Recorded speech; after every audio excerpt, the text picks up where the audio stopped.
ਸਤਿ ਸ੍ਰੀ ਅਕਾਲ। ਤੁਸੀਂ ਦੇਖ ਰਹੇ ਹੋ ਪੰਜਾਬ ਮੇਲ USA TV। ਮੈਂ ਪਰਨ ਕੌਰ ਮਾਨ। ਖਬਰਾਂ ਦੇ ਬੁਲੇਟਿਨ ਦੇ ਵਿੱਚ ਤੁਹਾਡਾ ਸਵਾਗਤ ਹੈ। ਖਬਰਾਂ ਦੇ ਬੁਲੇਟਿਨ ਦੇ ਸਪਾਂਸਰ ਨੇ ਰੀਅਲਟਰ ਗੁਰਜਿੰਦਰ ਸਿੰਘ ਰੰਧਾਵਾ। ਇਹਨਾਂ ਤੋਂ ਹਰ ਤਰੀਕੇ ਦੀ ਪ੍ਰਾਪਰਟੀ ਖਰੀਦੀ ਤੇ ਵੇਚੀ ਜਾ ਸਕਦੀ ਹੈ। ਇਹਨਾਂ ਦੇ ਫੋਨ ਨੰਬਰ ਸਕਰੀਨ ਤੇ ਦੇਖ ਸਕਦੇ ਹੋ ਤੇ ਹੁਣ ਪੇਸ਼ ਨੇ ਪਹਿਲਾਂ ਚੋਣਵੀਆਂ ਖਬਰਾਂ। ਅਮਰੀਕਾ ਦਾ ਅੰਤਰਰਾਸ਼ਟਰੀ ਵਿਦਿਆਰਥੀਆਂ ਲਈ ਅਹਿਮ ਐਲਾਨ, ਪੰਜਾਬੀਆਂ ਨੂੰ ਹੋਵੇਗਾ ਵੱਡਾ ਫਾਇਦਾ। ਲੀਬੀਆ 'ਚ ਫਸੇ 12 ਭਾਰਤੀ ਨਾਗਰਿਕਾਂ ਨੂੰ ਬਚਾਇਆ ਗਿਆ, ਸਾਰਿਆਂ ਦੀ ਹੋਈ ਵਤਨ ਵਾਪਸੀ। ਨਿਊਜ਼ੀਲੈਂਡ ਨੇ ਰਿਕਵਰੀ ਵੀਜ਼ਾ ਸਕੀਮ ਕੀਤੀ ਲਾਂਚ, ਹੁਨਰਮੰਦ ਭਾਰਤੀਆਂ ਨੂੰ ਹੋਵੇਗਾ ਫਾਇਦਾ। ਕਿਮ ਯੋਂਗ ਉਨ ਦੀ ਭੈਣ ਨੇ ਅਮਰੀਕਾ ਤੇ ਦੱਖਣੀ ਕੋਰੀਆ ਨੂੰ ਦਿੱਤੀ ਚੇਤਾਵਨੀ, ਕਿਹਾ ਸਖਤ ਕਾਰਵਾਈ ਲਈ ਤਿਆਰ। ਅਮਰੀਕਾ 'ਚ ਬਰਫੀਲੇ ਤੂਫਾਨ ਕਾਰਨ ਜਨਜੀਵਨ ਪ੍ਰਭਾਵਿਤ, 13 ਮੌਤਾਂ। ਅਮਰੀਕਾ 'ਚ ਬੋਸਟਨ ਦੇ ਲੋਗਨ ਹਵਾਈ ਅੱਡੇ ਤੇ 2 ਜਹਾਜ਼ਾਂ ਦੀ ਟੱਕਰ, ਜਾਨੀ ਨੁਕਸਾਨ ਤੋਂ ਬਚਾਅ। ਅਮਰੀਕਾ 'ਚ ਜਹਾਜ਼ ਨਾਲ ਵਾਪਰਿਆ ਭਿਆਨਕ ਹਾਦਸਾ, 1 ਵਿਅਕਤੀ ਦੀ ਮੌਤ, 2 ਗੰਭੀਰ ਜ਼ਖਮੀ। ਤੇ ਹੁਣ ਇਹਨਾਂ ਖਬਰਾਂ ਦਾ ਵਿਸਥਾਰ। ਅਮਰੀਕਾ, ਕੈਨੇਡਾ ਸਣੇ ਦੇਸ਼ ਵਿਦੇਸ਼ ਦੀਆਂ ਹੋਰ ਬਹੁਤ ਸਾਰੀਆਂ ਖਬਰਾਂ।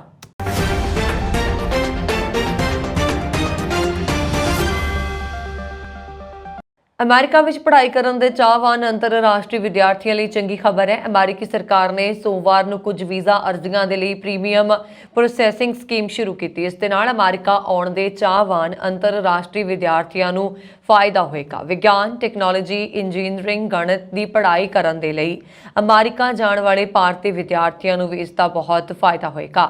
America the US citizenship and immigration services ਨੇ ਘੋਸ਼ਣਾ ਕੀਤੀ ਹੈ, STEM ਦੇ ਖੇਤਰ ਵਿੱਚ OPT ਯਾਨੀ ਕਿ ਵਿਕਲਪਿਕ ਪ੍ਰੈਕਟੀਕਲ ਟ੍ਰੇਨਿੰਗ ਕਰਨ ਵਾਲੇ ਅੰਤਰਰਾਸ਼ਟਰੀ ਵਿਦਿਆਰਥੀਆਂ ਨੂੰ ਇਸ ਦਾ ਫਾਇਦਾ ਹੋਏਗਾ।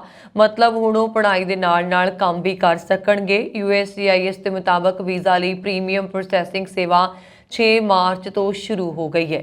ਦੂਜੇ ਪਾਸੇ ਕੁਝ ਹੋਰ ਸ਼੍ਰੇਣੀਆਂ ਦੇ ਲਈ ਇਹ ਸੇਵਾ 3 ਅਪ੍ਰੈਲ ਤੋਂ ਸ਼ੁਰੂ ਹੋਏਗੀ।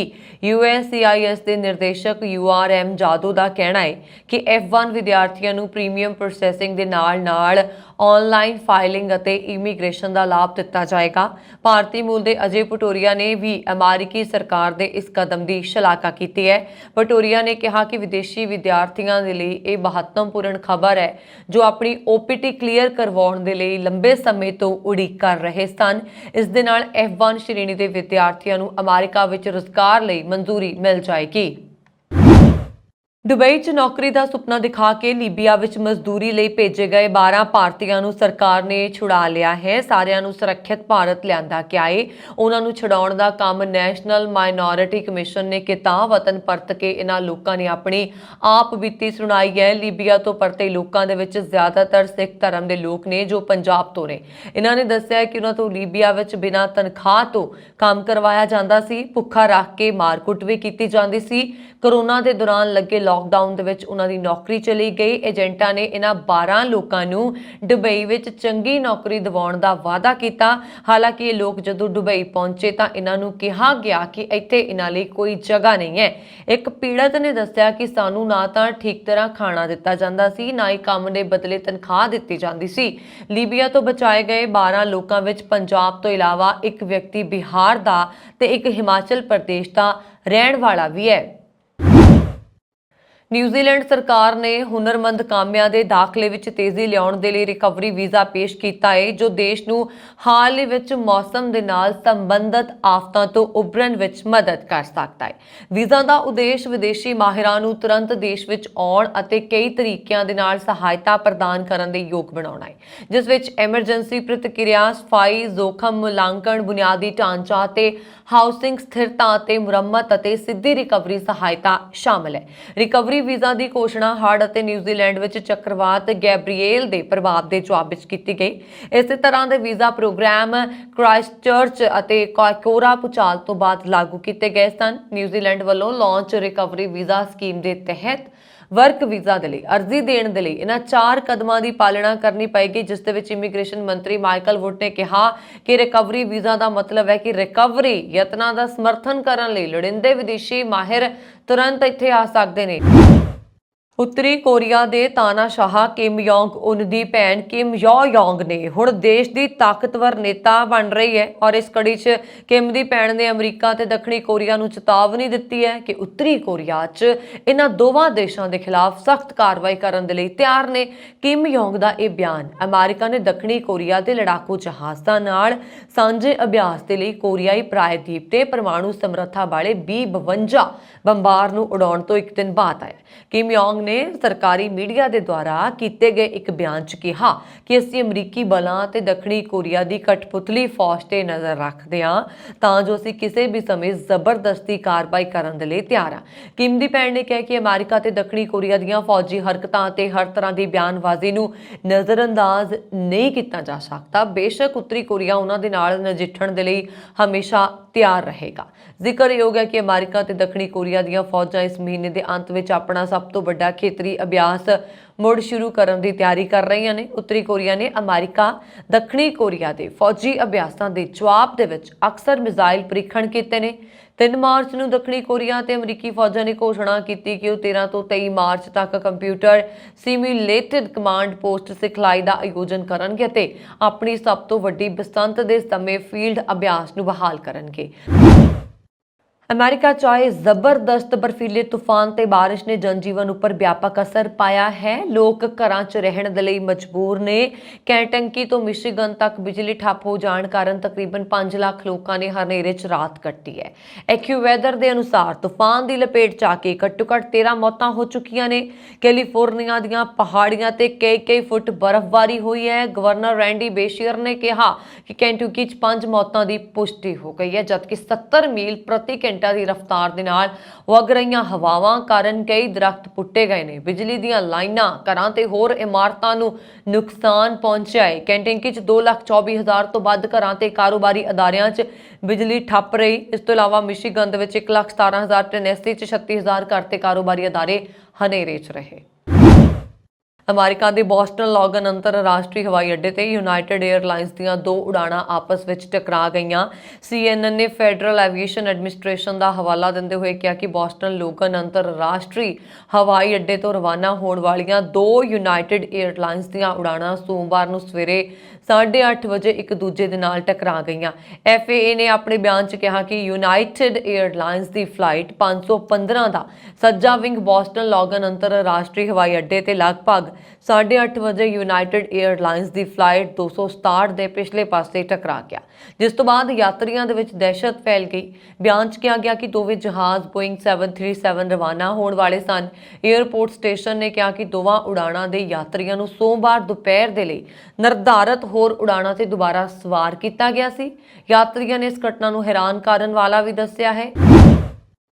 ਬੀਤੇ ਦਿਨ ਇੱਕ ਉਪਨਗਰੀ ਲੌਂਗ ਆਈਲੈਂਡ ਹਵਾਈ ਅੱਡੇ ਤੇ ਵਾਪਸ ਜਾਣ ਦੀ ਕੋਸ਼ਿਸ਼ ਕਰ ਰਿਹਾ ਇੱਕ ਛੋਟਾ ਜਹਾਜ਼ ਹਾਦਸਾਗ੍ਰਸਤ ਹੋ ਗਿਆ। ਇਸ ਦੌਰਾਨ ਪਾਇਲਟ ਦੁਆਰਾ ਕਾਕਪਿਟ ਵਿੱਚ ਧੂਏ ਦੀ ਸੂਚਨਾ ਮਿਲਣ ਤੋਂ ਬਾਅਦ ਇੱਕ ਵਿਅਕਤੀ ਦੀ ਮੌਤ ਹੋ ਗਈ ਅਤੇ 2 ਹੋਰ ਗੰਭੀਰ ਰੂਪ ਦੇ ਵਿੱਚ ਜ਼ਖਮੀ ਹੋ ਗਏ। ਇਹ ਜਾਣਕਾਰੀ ਦਿੰਦੇ ਅਧਿਕਾਰੀਆਂ ਨੇ ਕਿਹਾ ਕਿ ਪਾਈਪਰ PA-28 ਜਹਾਜ਼ ਦੁਪਹਿਰ 2:58 ਦੇ ਕਰੀਬ ਨਿਊਯਾਰਕ ਸਿਟੀ ਤੋਂ 32 ਕਿਲੋਮੀਟਰ ਪੂਰਬ ਦੇ ਵਿੱਚ ਫਾਰਮਿੰਗਡੇਲ ਸਥਿਤ ਰਿਪਬਲਿਕ ਏਅਰਪੋਰਟ ਤੇ ਐਮਰਜੈਂਸੀ ਲੈਂਡਿੰਗ ਕਰਨ ਦੀ ਕੋਸ਼ਿਸ਼ ਕਰਦੇ ਸਮੇਂ ਹਾਦਸਾਗ੍ਰਸਤ ਹੋ ਗਿਆ। ਜਹਾਜ਼ ਦਰਖਤਾਂ ਤੇ ਝਾੜੀਆਂ ਵਾਲੇ ਖੇਤਰ 'ਚ ਕ੍ਰੈਸ਼ ਹੋ ਗਿਆ। ਇਸ ਜਹਾਜ਼ ਨੇ ਉਸੇ ਹਵਾਈ ਅੱਡੇ ਤੇ ਦੁਪਹਿਰ 2:18 ਤੇ ਉਡਾਣ ਭਰੀ ਸੀ। ਅਧਿਕਾਰੀਆਂ ਨੇ ਦੱਸਿਆ ਕਿ ਹਾਦਸੇ ਵਿੱਚ ਜਹਾਜ਼ ਵਿੱਚ ਸਵਾਰ ਇੱਕ ਵਿਅਕਤੀ ਦੀ ਮੌਤ ਹੋ ਗਈ ਅਤੇ 2 ਹੋਰ ਗੰਭੀਰ ਰੂਪ ਵਿੱਚ ਜ਼ਖਮੀ ਹੋ ਗਏ। ਇਸ ਦੌਰਾਨ ਫੈਡਰਲ ਐਵੀਏਸ਼ਨ ਐਡਮਿਨਿਸਟ੍ਰੇਸ਼ਨ ਨੂੰ ਸੂਚਿਤ ਕੀਤਾ ਗਿਆ ਤੇ ਮਦਦ ਨੂੰ ਘਟਨਾ ਵਾਲੀ ਥਾਂ ਤੇ ਭੇਜਿਆ ਗਿਆ ਸੀ। ਨੈਸ਼ਨਲ ਟਰਾਂਸਪੋਰਟੇਸ਼ਨ ਸੇਫਟੀ ਬੋਰਡ ਹਾਦਸੇ ਦੇ ਕਾਰਨਾਂ ਦਾ ਪਤਾ ਲਗਾਉਣ ਦੇ ਲਈ ਜਾਂਚ ਕਰ ਰਹੀ ਹੈ। ਭਾਰਤੀ ਮੂਲ ਦੀ ਤੇਜਲ ਮਹਿਤਾ ਨੇ ਅਮਰੀਕਾ ਦੇ ਮੈਸਾਚਿਊਸੇਟਸ ਸੂਬੇ ਵਿੱਚ ਆਇਰ ਜ਼ਿਲ੍ਹਾ ਅਦਾਲਤ ਦੇ ਪਹਿਲੇ ਜੱਜ ਵਜੋਂ ਸਹੁੰ ਚੁੱਕੀ ਔਰ ਖਬਰ ਦੇ ਮੁਤਾਬਕ ਤੇਜਲ ਨੇ ਇੱਕ ਅਦਾਲਤ ਵਿੱਚ ਸਹਾਇਕ ਜੱਜ ਵਜੋਂ ਸੇਵਾ ਨਿਭਾਈ ਸੀ। ਤੇਜਲ ਨੂੰ ਸਰਬਸੰਮਤੀ ਦੇ ਨਾਲ ਜੱਜ ਚੁਣਿਆ ਗਿਆ ਤੇ 2 ਮਾਰਚ ਨੂੰ ਜ਼ਿਲ੍ਹਾ ਅਦਾਲਤ ਦੇ ਚੀਫ ਜਸਟਿਸ ਟੈਸੀ ਨੇ ਉਹਨਾਂ ਨੂੰ ਸਹੁੰ ਚੁਕਾਈ ਸੀ।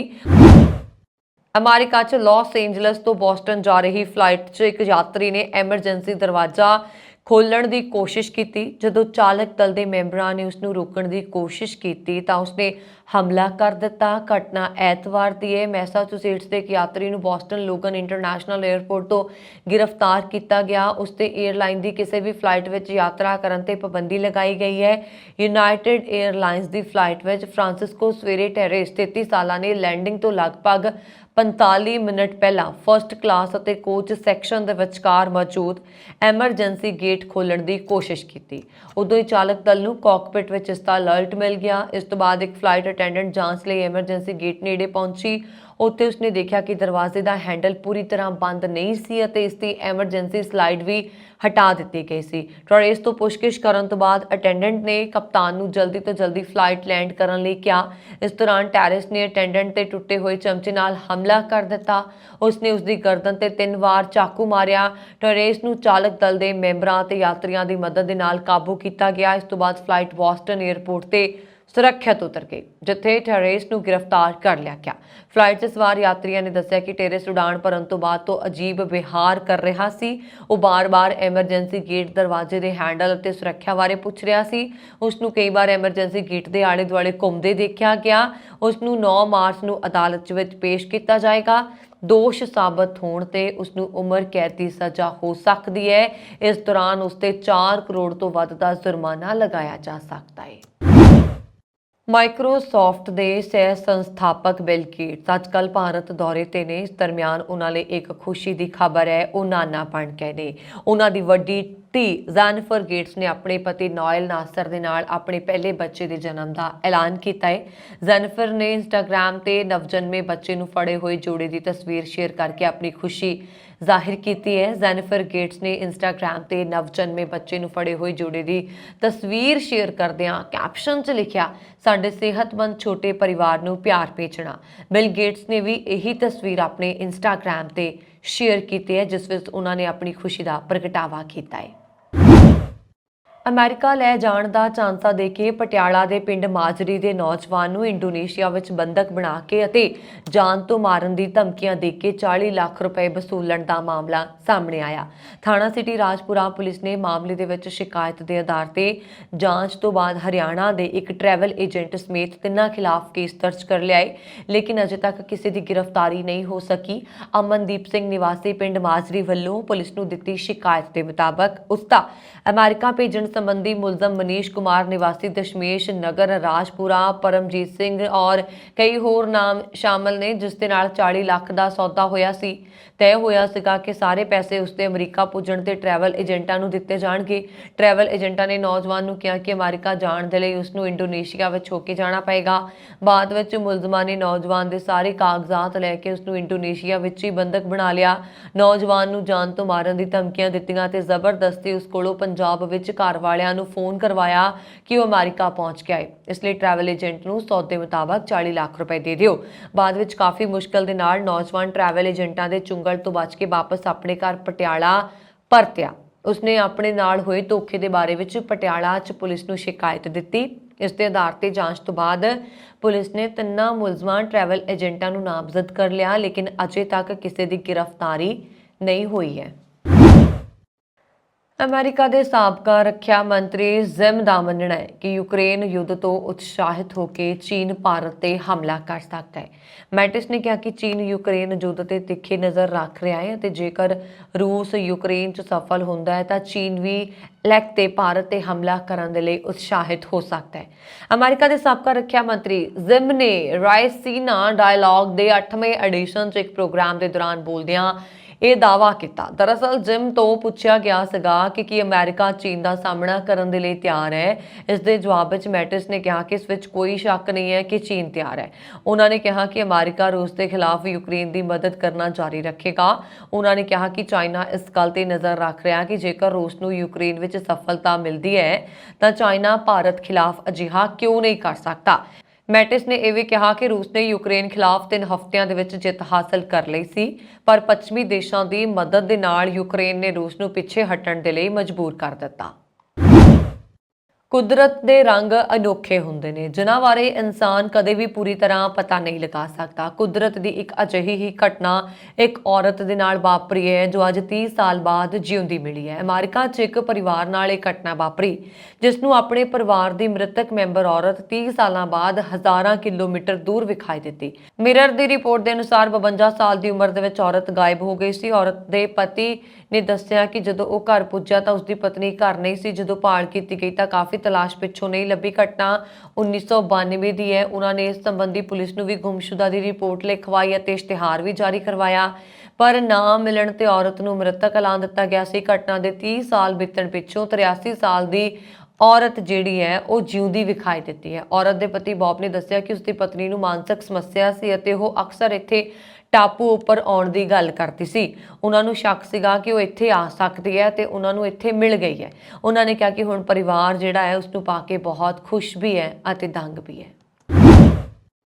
ਅਗਲੇ ਕੁਝ ਦਿਨਾਂ 'ਚ ਟਵਿੱਟਰ ਯੂਜ਼ਰਸ ਨੂੰ ਇੱਕ ਵੱਡਾ ਤੋਹਫਾ ਮਿਲਣ ਵਾਲਾ ਹੈ। ਮਾਈਕਰੋ ਬਲੌਗਿੰਗ ਸਾਈਟ ਤੇ ਜਲਦੀ ਹੀ ਯੂਜ਼ਰਸ ਲੌਂਗ ਫਾਰਮ ਟਵੀਟਸ ਦੇ ਤਹਿਤ ਲੰਬੇ ਟਵੀਟ ਕਰ ਸਕਣਗੇ। ਟਵਿੱਟਰ ਦੇ CEO ਐਲਨ ਮਸਕ ਨੇ ਸੋਮਵਾਰ ਨੂੰ ਇਸ ਦੀ ਪੁਸ਼ਟੀ ਕਰਦੇ ਹੋਏ ਕਿਹਾ ਕਿ ਪਲੇਟਫਾਰਮ ਯੂਜ਼ਰਸ ਨੂੰ 10,000 ਕਰੈਕਟਰਸ ਅੱਖਰਾਂ ਦੇ ਨਾਲ ਟਵੀਟ ਪੋਸਟ ਕਰਨ ਦੀ ਸਹੂਲਤ ਤੇ ਕੰਮ ਕਰ ਰਿਹਾ ਹੈ ਅਤੇ ਜਲਦੀ ਹੀ ਇਹ ਫੀਚਰਸ ਸ਼ੁਰੂ ਕੀਤਾ ਜਾਏਗਾ। ਨਵੇਂ ਲਿਮਿਟ ਕੰਪਨੀ ਵੱਲੋਂ ਟਵਿੱਟਰ ਬਲੂ ਸਬਸਕ੍ਰਿਪਸ਼ਨ ਵਾਲੇ ਯੂਜ਼ਰਸ ਨੂੰ ਦਿੱਤੀ ਜਾ ਰਹੀ ਲਿਮਿਟ ਤੋਂ ਜ਼ਿਆਦਾ ਹੈ। ਜੋ ਲੋਕ ਇਸ ਸਬਸਕ੍ਰਿਪਸ਼ਨ ਦੇ ਲਈ ਭੁਗਤਾਨ ਕਰ ਰਹੇ ਨੇ ਉਹ 4,000 ਕਰੈਕਟਰਸ ਦੇ ਨਾਲ ਟਵੀਟ ਕਰ ਸਕਦੇ ਨੇ। ਉੱਥੇ ਹੀ ਰੈਗੂਲਰ ਯੂਜ਼ਰਸ ਨੂੰ ਹੁਣ ਤੱਕ 280 ਕਰੈਕਟਰਸ ਤੱਕ ਦੀ ਟਵੀਟ ਪੋਸਟ ਕਰਨ ਦੀ ਆਗਿਆ ਹੈ। ਨਵਾਂ ਫੀਚਰ ਮੁਫਤ ਹੋਏਗਾ ਜਾਂ ਨਹੀਂ ਇਸ ਦੇ ਬਾਰੇ ਫਿਲਹਾਲ ਜਾਣਕਾਰੀ ਨਹੀਂ ਮਿਲ ਸਕੀ ਹੈ, ਪਰ ਇਸ ਗੱਲ ਦੀਆਂ ਸੰਭਾਵਨਾਵਾਂ ਵਧੇਰੀ ਨੇ ਕਿ ਨਵੀਂ ਸਹੂਲਤ ਦਾ ਲਾਭ ਚੁੱਕਣ ਦੇ ਲਈ ਕੁਝ ਭੁਗਤਾਨ ਕਰਨਾ ਪਏ।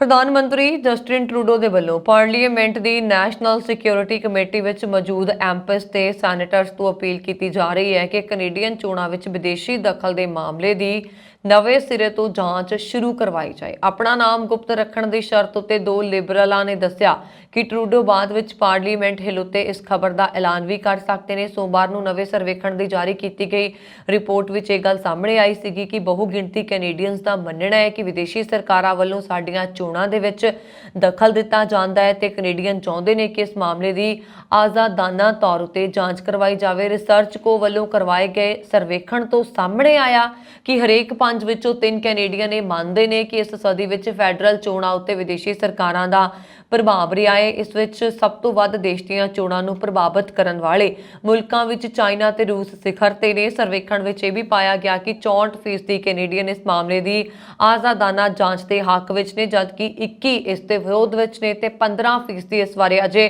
ਕੁਝ ਤੈਅ ਨਹੀਂ ਕਰ ਪਾਏ। ਨੈਸ਼ਨਲ ਸਿਕਿਉਰਿਟੀ ਸੂਤਰਾਂ ਦੇ ਪੱਖ ਲੈਣ ਤੋਂ ਬਾਅਦ ਸਾਹਮਣੇ ਆਈਆਂ ਮੀਡੀਆ ਰਿਪੋਰਟਾਂ ਦੇ ਵਿੱਚ ਇਹ ਦੋਸ਼ ਲਗਾਇਆ ਗਿਆ ਕਿ 2019 ਤੇ 2021 ਦੀਆਂ ਫੈਡਰਲ ਚੋਣਾਂ ਵਿੱਚ ਚਾਈਨਾ ਨੇ ਦਖਲ ਦੇਣ ਦੀ ਪੂਰੀ ਕੋਸ਼ਿਸ਼ ਕੀਤੀ। ਇਸ ਤੋਂ ਪਹਿਲਾਂ ਟਰੂਡੋ ਵੀ ਇਸ ਜਾਂਚ ਦੇ ਹੱਕ ਵਿੱਚ ਨਹੀਂ ਸੀ, ਪਰ ਹੁਣ ਚੁਫੇਰਿਓਂ ਪੈ ਰਹੇ ਦਬਾਅ ਤੋਂ ਬਾਅਦ ਉਹਨਾਂ ਨੇ ਵੀ ਆਪਣੀ ਸੁਰ ਬਦਲ ਲਈ ਲੱਗਦੀ ਹੈ। ਕੈਨੇਡਾ ਵਿੱਚ ਨਿਊ ਡੈਮੋਕ੍ਰੈਟਿਕ ਪਾਰਟੀ ਦੇ ਨੇਤਾ ਜਗਮੀਤ ਸਿੰਘ ਨੇ ਸ਼ਨੀਵਾਰ ਨੂੰ ਕੈਨੇਡੀਅਨ ਚੋਣਾਂ 'ਚ ਚੀਨੀ ਦਖਲਅੰਦਾਜ਼ੀ ਦੇ ਦੋਸ਼ਾਂ ਨੂੰ ਸਿਰੇ ਤੋਂ ਖਾਰਜ ਕਰਦੇ ਹੋਏ ਕਿਹਾ ਸੀਗਾ ਕਿ ਇਹ ਕੋਈ ਅਜਿਹਾ ਫੈਸਲਾ ਨਹੀਂ ਹੈ ਜੋ ਉਹ ਹੁਣੇ ਲੈ ਰਹੇ ਨੇ। ਐਨਡੀਪੀ ਆਗੂ ਨੇ ਕੋਰਸ ਐਂਟਰਟੇਨਮੈਂਟ ਰੇਡੀਓ ਨੈਟਵਰਕ ਦੇ ਦਾ ਰॉय ਗ੍ਰੀਨ ਸ਼ੋਅ ਦੇ ਦੌਰਾਨ ਦੱਸਿਆ ਕਿ ਉਹ ਨਿਊ ਡੈਮੋਕ੍ਰੇਟਸ ਅਤੇ ਲਿਬਰਲਾਂ ਵਿਚਕਾਰ ਹੋਏ ਭਰੋਸੇ ਅਤੇ ਸਪਲਾਈ ਸਮਝੌਤੇ ਤੇ ਉਹਨਾਂ ਦੀਆਂ ਮੀਟਿੰਗਸ ਦੇ ਦੌਰਾਨ ਪ੍ਰਧਾਨ ਮੰਤਰੀ ਜਸਟਿਨ ਟਰੂਡੋ ਦੇ ਨਾਲ ਵਿਦੇਸ਼ੀ ਦਖਲਅੰਦਾਜ਼ੀ ਦਾ ਮੁੱਦਾ ਉਠਾਉਣ ਦੀ ਯੋਜਨਾ ਬਣਾ ਰਹੇ ਨੇ। ਮੀਡੀਆ ਰਿਪੋਰਟਾਂ ਦੇ ਅਨੁਸਾਰ ਉਹਨਾਂ ਦੀਆਂ ਟਿੱਪਣੀਆਂ ਕੈਨੇਡੀਅਨ ਚੋਣਾਂ ਵਿੱਚ ਚੀਨੀ ਦਖਲਅੰਦਾਜ਼ੀ ਦੇ ਦੋਸ਼ਾਂ ਦੇ ਵਿਚਕਾਰ ਸੰਘੀ ਸਰਕਾਰ ਉੱਤੇ ਕ੍ਰਾਸ ਪਾਰਟੀ ਦਬਾਅ ਦੇ ਰੂਪ ਵਿੱਚ ਆਈਆਂ ਨੇ। ਇਸ ਤੋਂ ਪਹਿਲਾਂ ਵਿਰੋਧੀ ਧਿਰ ਦੇ ਸੰਸਦ ਮੈਂਬਰਾਂ ਨੇ ਇੱਕ ਮਤਾ ਪਾਸ ਕੀਤਾ ਸੀ ਜਿਸ ਵਿੱਚ ਚੀਨ ਦੇ ਦੁਆਰਾ ਦਖਲ ਦੇਣ ਦੀਆਂ ਕੋਸ਼ਿਸ਼ਾਂ ਦੇ ਬਾਵਜੂਦ ਕੈਨੇਡਾ ਦੀਆਂ ਪਿਛਲੀਆਂ 2 ਚੋਣਾਂ ਦੀ ਅਖੰਡਤਾ ਨੂੰ ਬਰਕਰਾਰ ਰੱਖਣ ਦਾ ਭਰੋਸਾ ਦਿਵਾਉਣ ਦੀ ਕੋਸ਼ਿਸ਼ ਕਰਨ ਵਾਲੇ ਉੱਚ ਖੁਫੀਆ ਅਧਿਕਾਰੀਆਂ ਦੀ ਗਵਾਹੀ ਸੁਣਨ ਤੋਂ ਬਾਅਦ ਫੈਡਰਲ ਸਰਕਾਰਾਂ ਨੂੰ ਵਿਦੇਸ਼ੀ ਦਖਲਅੰਦਾਜ਼ੀ ਦੇ ਦੋਸ਼ਾਂ ਦੀ ਰਾਸ਼ਟਰੀ ਜਨਤਕ ਜਾਂਚ ਸ਼ੁਰੂ ਕਰਨ ਦੀ ਮੰਗ ਕੀਤੀ ਗਈ ਸੀ। ontario ਦੀ ਸਾਬਕਾ ਲਿਬਰਲ ਕੈਬਨਿਟ ਮੰਤਰੀ ਤੇ ਮਿਊਨਿਸਪਲ ਆਗੂ ਨੂੰ ਹੁਣ ਲਿਬਰਲ ਪਾਰਟੀ ਦੀ ਨਵੀਂ ਪ੍ਰੈਜ਼ੀਡੈਂਟ ਨਿਯੁਕਤ ਕੀਤਾ ਗਿਆ ਹੈ। ਹੈਮਿਲਟਨ ਵਿੱਚ ਹੋਈ ਪਾਰਟੀ ਦੀ ਸਾਲਾਨਾ ਜਨਰਲ ਮੀਟਿੰਗ ਦੇ ਆਖਰੀ ਦਿਨ ਇਸ ਅਹੁਦੇ ਦੇ ਲਈ ਕੈਥਰੀਨ ਮੈਕਗੈਰੀ ਦਾ ਨਾਂ ਐਲਾਨ ਕੀਤਾ ਗਿਆ। ਸਾਬਕਾ ਮੰਤਰੀ ਕੈਥਲੀਨ ਵਿਨ ਦੀ ਕੈਬਨਿਟ ਦੇ ਵਿੱਚ ਮੈਕਗੈਰੀ ਦੇ ਨੈਚੁਰਲ ਰਿਸੋਰਸਸ ਤੇ ਟਰਾਂਸਪੋਰਟੇਸ਼ਨ ਮੰਤਰੀ ਵਜੋਂ ਸੇਵਾ ਨਿਭਾਈ, ਪਰ 2018 'ਚ ਉਹ ਆਪਣੇ ਹਲਕੇ ਕੈਂਬਰਿਜ ਦੀ ਸੀਟ ਗਵਾ ਬੈਠੇ। ਫਿਰ ਉਹਨਾਂ ਨੇ ਇੱਕ ਟਰਮ ਲਈ ਕੈਂਬਰਿਜ ਦੇ ਮੇਅਰ ਵਜੋਂ ਸੇਵਾ ਨਿਭਾਈ, ਪਰ ਪਿਛਲੇ ਸਾਲ ਅਕਤੂਬਰ ਵਿੱਚ ਉਹ ਮੁੜ ਹਾਰ ਗਏ।